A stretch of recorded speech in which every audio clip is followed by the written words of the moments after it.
মহাকাশচারীদের উদ্ধারে মিশন শুরু করল স্পেসএক্সের তৈরি ফ্যালকন 9 রকেট।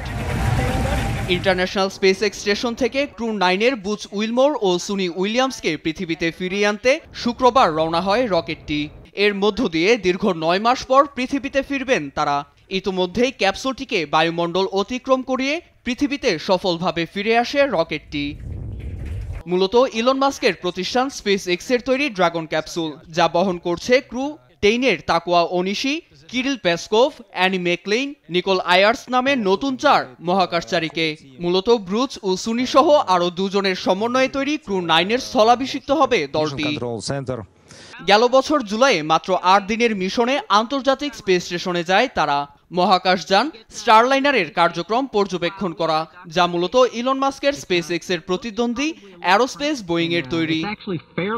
পৃথিবীর বায়ুমণ্ডল ছেড়ে যাওয়ার সময় জেটির গতি নিয়ন্ত্রণে ত্রুটি শনাক্ত করেন মহাকাশচারীরা, যার জন্য যানটি ব্যবহার করে ফিরে আসা ছিল ঝুঁকিপূর্ণ।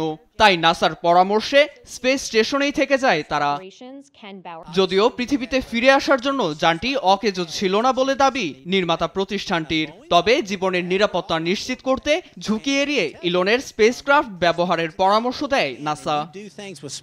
এক সংবাদ সম্মেলনে মহাকাশচারীদের আটকে যাওয়ার কথা সামনে এলে বাইডেনের উপর রাজনৈতিক ষড়যন্ত্রের দায় চাপান ট্রাম্প।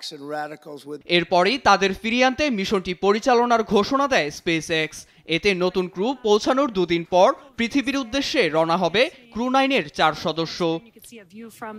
নীরব দাস, নিউজ ডেস্ক, দেশ টিভি।